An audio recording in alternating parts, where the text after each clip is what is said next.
Continuing the series called Background of Christian Christmas Hymns, and we're in part 5, and today we're going to focus on this song called Star of Bethlehem, and if you do not know that song, you will know it by the end of today. And so it's on the soundtrack. Lee was telling me this. It's on the soundtrack, and it is not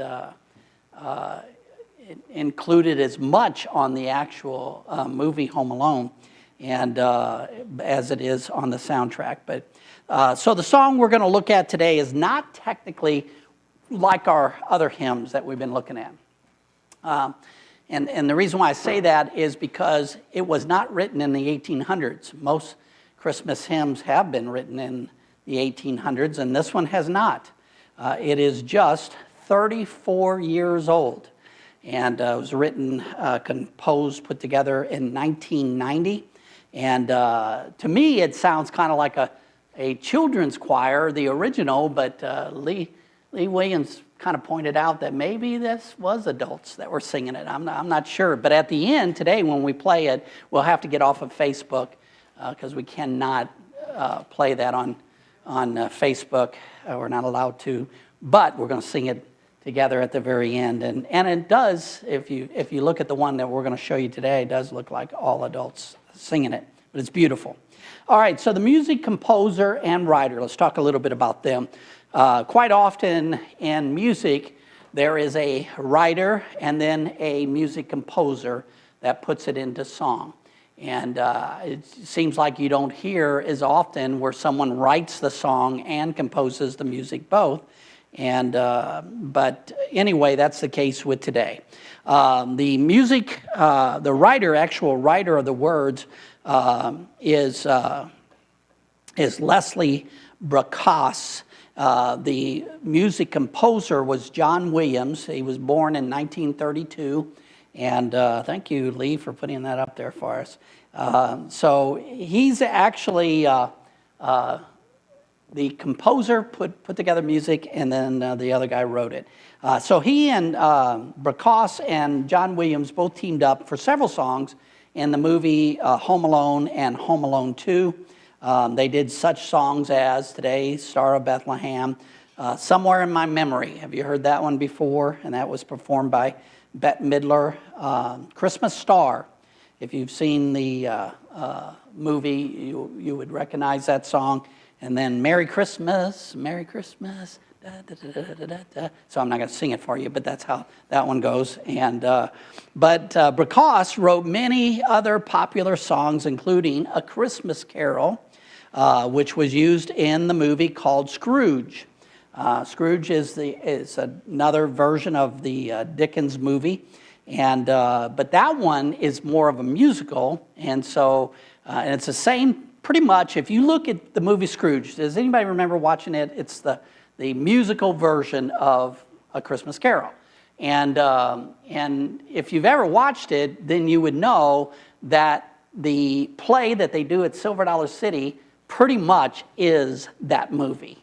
And they had to rearrange a few things, and they shortened it to make it not as long as the movie. But if you ever watch the movie, you're going to hear the songs of that play. And that's, to me, one of my favorite parts of going to Silver Dollar City at Christmas time. And Lori and I will be there tomorrow and try to catch that play, which is important. All right, so Bracas wrote A Christmas Carol. And but anyway, John Williams, throughout his career, composed music for over 75 films, including Jaws, Star Wars, Superman, E.T., the Indiana Jones series, Jurassic Park, and 3 Harry Potter films. Steven Spielberg used him a lot in his films. John Williams' background, he was raised in New York. He was the son of a percussionist. A percussionist is a person who not only plays drums, but plays tambourines, marimbas, cymbals, and others. He was exposed to music at a young age and began studying piano as a child, later learning trumpet, trombone, and clarinet. And that reminded me of a certain, at least one person in this church who's always trying to learn some new instrument. We'll not mention who that is, but if I had life to do all over again, there's one major change I'd make, and I would try to learn every stringed instrument I could, bluegrass stringed instrument I could learn. And that's what I would have done differently. And so John Williams started writing music early. He tried to orchestrate his own works as a teenager, and in 1948 moved to L.A. with his family and studied composition privately. And when he was drafted into the Air Force, he arranged band music and began conducting. So one last point, I could not find any information on Brockhaus or Williams where they said they were a Christian. So, and what they put together today, I think this is as Christian as a song can be. That's my personal opinion about it. And but I could not find anything about that. And we're going to come back to that thought a little bit later. All right, so I'm going to spend a lot of time on the scripture dealing with the wise men and the star. So I'm going to do that right now, and then we'll end talking about the song. All right, so Matthew 2, 1 through 13. I'm going to read from the NIV today, and I know Lee doesn't have. You have the NIV? How'd you do that? I usually try to do New King James because I didn't think he had access to NIV back there. So, all right, so after Jesus was born in Bethlehem in Judea during the time of King Herod, Magi from the east came to Jerusalem. And I'm going to stop right there and talk about that for just a moment. The Magi are often referred to as wise men. If you look at the other translations of the Bible, especially New King James version, it uses wise men in the place of the Magi. These men believed in a single God, likely influenced by Zoroastrian religion of Persia, where they came from. They worshipped a deity named Ahura Mazda. They studied the stars and believed celestial events, and that's a bigger word than I usually use, so I looked it up and defined it for all of us simple-minded people, and that basically means anything to do with the skies and stars and astrology and that kind of thing. So these Magi apparently were not true, I would call them Jewish God followers, in the sense that we see for the rest of people in Scripture. Why God chose to use these wise men to be a special part of the Christmas birth story is something you'll just have to ask God someday. And that's one of those questions you're going to have to hold up and ask him when you get there and say, why'd you choose those guys to be that part of the story? And so there are many organizations, and I've looked at quite a few of them online, that feel like their job is to pick apart different men or women of God. Some of those are good, some are not good. But anyway, I'm surprised that those organizations haven't told the church, take that out of the book of Matthew and stop talking about that. These people were magi, and they were astrologers, and that shouldn't even be in your church talked about. And I'm kind of surprised we haven't seen that type of thing come up in the past. So last week I mentioned this to you as we looked at O Holy Night, that book was written, or that song was written by a man who was not even vowing to be a Christian, who fell away from his faith, and the music was put together by a Jew who doesn't believe in Christ. And God can do, here's the point I'm going to remind you again, God can do whatever he wants to do with whomever he wants to do it with. And we're the ones that get all worked up that here's somebody that is not a perfectly following Christian type of person. And so I'm going to mention to you that I'm going to give you 3 quick examples in the Bible, because I got curious on this and I just was dabbling with this. If you look at true God followers, was Samson one of them? If you read the story of Samson, I mean, you really look at it, because I have. That guy was the most immature person, I think, in the entire Bible. I mean, just look at the stupid, silly goofy, not really funny, but goofy things that he did. And did he listen to God? Hardly ever. And yet God chose to use Samson, and he's up in our Bible. He's in the book of Judges, if you want to read his story. Balaam. Balaam was pretty much a wicked prophet that God chose to talk to, at least some in life. And there were some good things that came through his life, but he wasn't that good of a man. And if you forget who Balaam was, do you remember the talking donkey? Yeah, that was Balaam. So there you go. Now, surely you remember that story. That story is a hilarious story. I love preaching on that. I've already preached on it twice, so I can't do it for probably a while now, but I love preaching that story. And then you got Rahab the harlot that basically helped Israel conquer those people, and then later on she becomes a key person that God changes her heart the rest of the way. So my point is this: God can do whatever he wants to do, and if he wants to take at least three, there's actually more than that, astrologers and use them in the story of Christ, so be it. God will do whatever God wants to do. Maybe he didn't have anybody else to fulfill that particular part of life at that time. All right, so let's go on down to Matthew 2, verse 2. And asked, so these magi came to Jerusalem and eventually to King Herod, and they asked, "Where is the one who has been born King of the Jews? We saw his star in the east and have come to worship him." When King Herod heard this, he was disturbed. And here's those key words, if you've never paid attention to them: "and all Jerusalem with him." And so I'm not sure if these magi couldn't tell where the star was at that time, if they kind of lost sight of it, or the fact that maybe it was daytime and then they couldn't see it anymore and they happened to be into the Jerusalem area. But for some reason they came into town asking around about it. Whatever reason, they found themselves in Jerusalem and asking apparently the people in the town, because you see, and all Jerusalem with Herod were all disturbed about this. And so I want to give you two questions here. How were the Magi able to know the star was all about a baby born king of the Jews? You ever thought about that? And you're not going to find anything about it, at least not that much. I tried to look and see if anybody had any insights on it, but the Bible does not tell us how they knew that this star was going to lead them to this baby born king of the Jews. But here's a prophecy by the strange prophet Balaam. Here we go, back to Balaam again. And it's in Numbers 24:17, and it mentions a star of Jacob.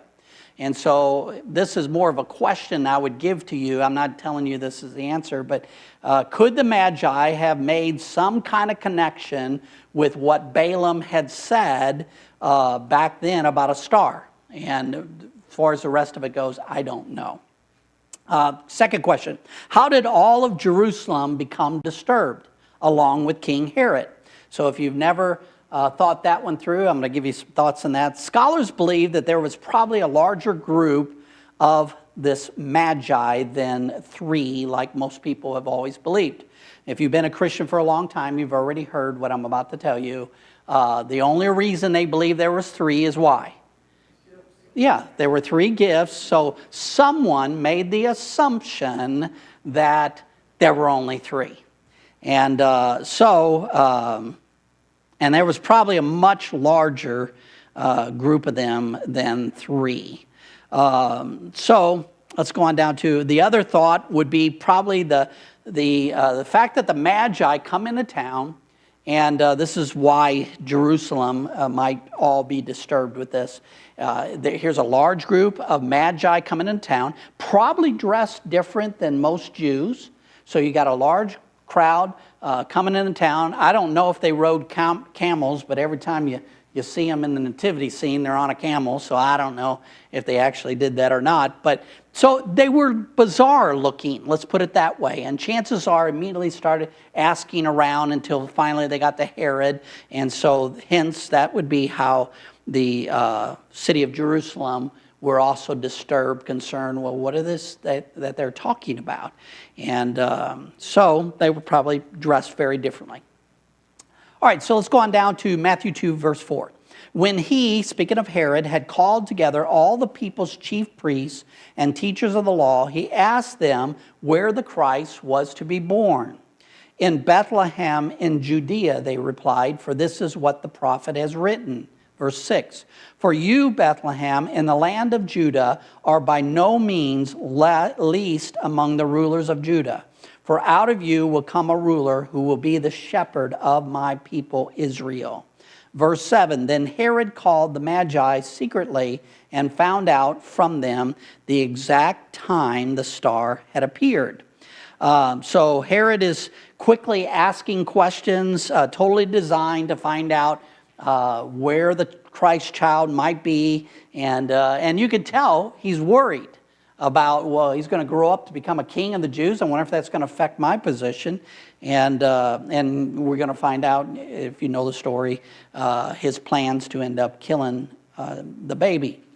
So notice the sneaky way that Herod goes trying to find out when the Magi first saw the star. Tell us when you first saw the star. See, that sounds like one of those questions you just ask to stir conversation, when in fact what he was trying to do was pin down the time that Jesus was born. Was this 6 months ago? Was it a year ago? Was it 2 years ago? Whatever. Now, here's the unfortunate thing. The Bible does not tell us at this point. I don't know why Matthew didn't include it, but it doesn't tell us the answer that those wise men gave to Herod. So we're going to see here in a few verses, I'll read it to you in a little bit, just exactly how Herod figured out it'd been within 2 years. Okay, go to verse 8. He, Herod, sent them to Bethlehem and said, go and make a careful search for the child. As soon as you find him, report to me so that I too may go and worship him. So what do you think?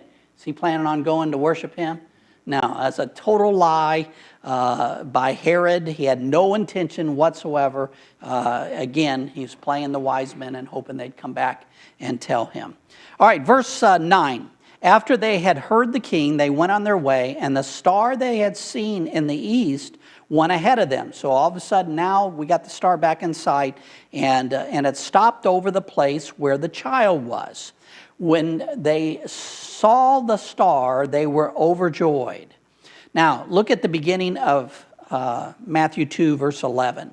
And it reads these words. And I don't know why people did not notice this over time, because most people believe that the wise men showed up at the manger scene.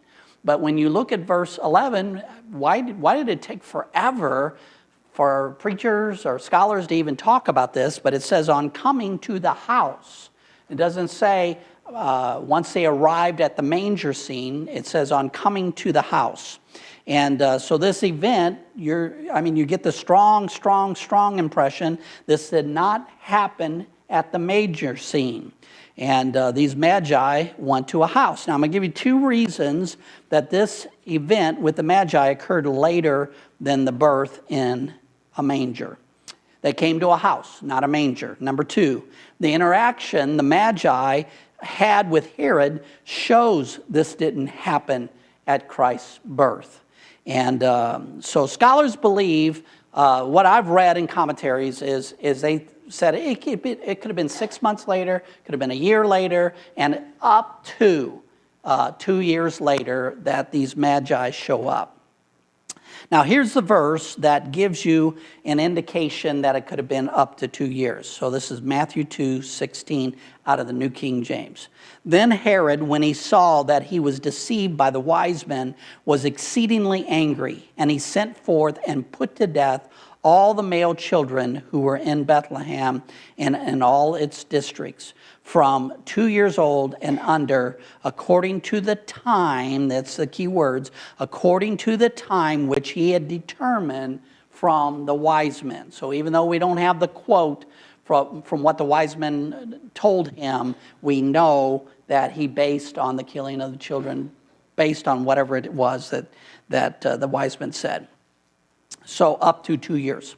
So why kill all the children 2 years old and under? It's because we know Herod wanted to kill Jesus, and he didn't know which one was Jesus, and so he just killed them all up to that age. It's a tragic thing. It's another reason why it's one of those things, why? Why did that have to happen in Jesus' story? Was it just one of those things of Satan trying to prevent certain things from taking place in the future? But for those parents of those children, that had to have been a horrible event. So regardless of the songs we sing at Christmas time, including the wise men, it probably did not occur at the time of Christ's birth, and it would have been anywhere from 6 months to 2 years later. All right, so let's go to the second part of verse 11. They saw that the child with his mother Mary, so they saw the child with his mother Mary, and they bowed down and worshiped him. Then they opened their treasures and presented him with gifts of gold and of incense and of myrrh. The Bible does not tell us there were 3 wise men. People just assume that. But, hey, why would 3 wise men be wandering around with gold by themselves? I mean, that wouldn't be very wise men. Pun intended. All right, so the fact that there was probably a group is probably a lot more realistic to believe that anyway. All right, so I want you to look at these symbols, the symbols of gold, the symbols of incense and myrrh. So I'm going to give you at least 2 thoughts on this. I'm sure there's many more. Gold represents Jesus as king. Incense represents Jesus' priesthood side. The burning of incense in the temple was like a prayer time. And myrrh represents his future death. That was one of the spices that was used after someone had died. And I gave you a reference in this case in John 19, 39 and 40. Now, here's another variation. The gold and incense are the same, listed as the same, but they've changed on this one what the possible meaning of frankincense might mean, and it means to worship. It symbolized the Magi's worship of Jesus. And if I had to guess which of those 2 I probably most believe, it would probably be the second one. And but we don't know. The Bible doesn't tell us. Okay, so back to the wise men. Verse 12, and having been warned in a dream not to go back to Herod, they returned to their country by another route. Verse 13, when they had gone, an angel of the Lord appeared to Joseph in a dream. Get up, he said, take the child and his mother and escape to Egypt. Stay there until I tell you, for Herod is going to search for the child to kill him. So again, here are Magi. Not true God followers in the sense of the Jewish people. And yet God spoke to them in a dream to not go back to Herod. Again, God can do whatever he wants to do with whomever he wants to do it with. And so I just thought that part was fascinating. And I will always be humored by the fact that the angels appeared to Joseph in a dream. And but to Mary, they come right to her. And so we don't want to kill off Joseph by a heart attack with the angels. So we'll just talk to him through dreams. And Mary, she can handle it. So we'll talk to her direct. Okay, so let's look at just a close evaluation of the words of this song called Star of Bethlehem. Again, the writer, John Williams, 1990, and the music by Leslie Bracos. And so I'm going to kind of break this down. Now, the first thing you're going to notice is right away at verse 1, it's dealing with the star. And then you're going to see that the writer starts changing it to turn it more into some symbolism or an allegory, so to speak. And so I'll show you those as we go. Star of Bethlehem, shining bright, bathing the world in heavenly light. Let the glow of your distant glory fill us with hope this Christmas night. So the first three of the four sentences, great words. You have to especially love the second and third sentences, bathing the world in heavenly light and let the glow of your distant glory, meaning the star wasn't really close to the ground. It was more distant is how they're singing it. And then the last little part, fill us with hope this Christmas night, reflects the writer's belief that this whole story of the Magi occurred on Christmas night. Verse 2. Now, it shifts, and it makes the star at this point into the personality, like symbolism of the star being Jesus, representing Jesus. Star of innocence, star of goodness, gazing out since time began. You who've lived through endless ages, view with love the age of man. And so if you just read those real quick or sang those real quick, you wouldn't realize the correlation between that star that's taken you to Christ represents Christ's personality. So you can see that, the star Christ is leading. He's born in innocence. He's complete goodness. He's been around since time began. He's been here through endless ages. And Jesus also views mankind with love since the beginning of time, age of man. So I just think it's kind of interesting how it shifts there. And look at verse 3, which kind of continues with that same allegory style of writing. Star of beauty, hear our plea. Whisper your wisdom tenderly. Star of Bethlehem, set us free. Make us a world we long to see. Again, you see the symbolism there in the allegory. It's comparing Jesus' beauty, his wisdom that he whispers to us in a tender way. Does he do that with you? Because quite often with me, he doesn't have to holler to get my attention. He'll usually whisper his insights to me, which I think is so a fascinating way of thinking of that. Now, at times he has to holler louder because I ain't getting it. Anybody know what you're talking about in your own life? Don't say, yeah, Pastor, we know with you what you're talking about. And but in your own life, surely you know. But I like that tender side of how Christ whispers wisdom to us. And Star of Bethlehem, set us free, is asking, Christ, set us free. Make this whole world into a place that we would long to see. So great words in that. These next four sentences, starting in verse 4, is like the writer went back to describing it as a star again. And so look at the words of that. Verse 4, Star of Bethlehem, star up high, miracle of the midnight sky, let your luminous light of heaven better our hearts and make us fly. And then verse 5 and 6 again go back to the symbolism representing Jesus. Star of happiness, star of wonder, you see everything from afar. Cast your eye upon the future, make us wiser than we are. And so Jesus that brings happiness into our lives. Jesus full of wonder, where we can't figure him out, fully. We never know for sure the path that God has in mind for us or what he's going to be doing in the future. You can't predict it. It's like hang on, walk with God and see where this goes. And has that not been your life? Because I think if God ever told me what I'd be doing and what I'd be facing, I'd be like, get me another job, because I do not want to do this. Anybody know what that's like? And so it's good, Jesus is one of wonder. I mean, you just never know where this is going to take us.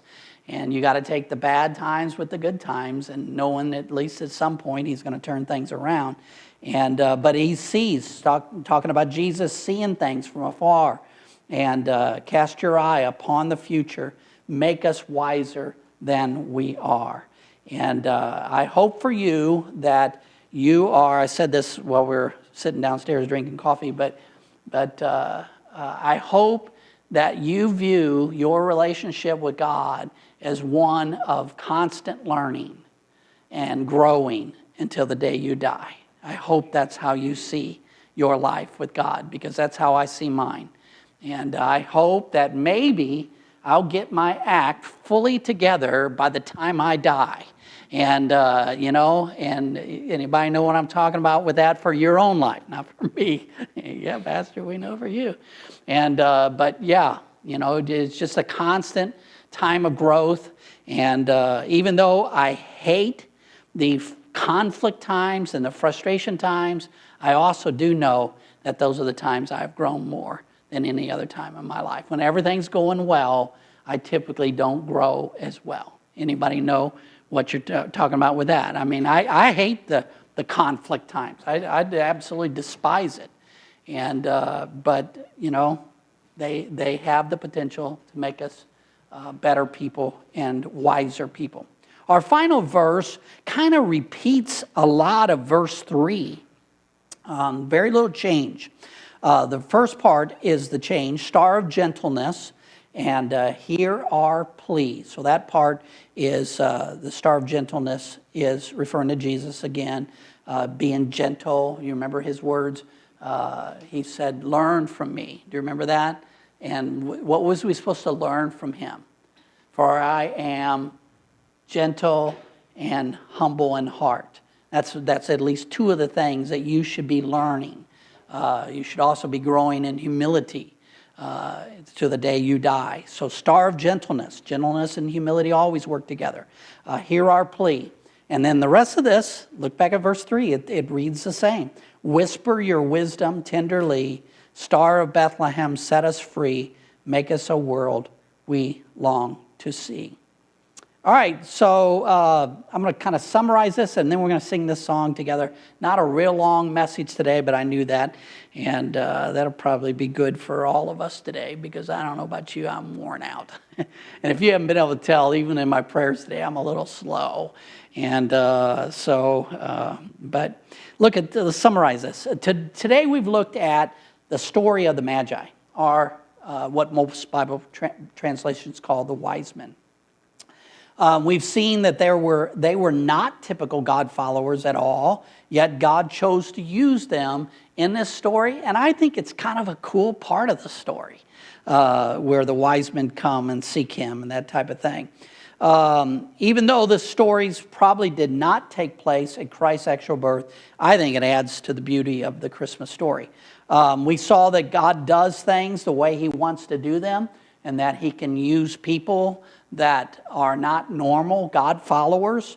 To do whatever it is that he wants to accomplish. We also looked at a song that is not like most of our Christmas songs of the 1800s. It's a fairly new song. And I put in here originally sung by children, but I think Lee might be right on that one. He thinks it's more adults, and he's probably right on that.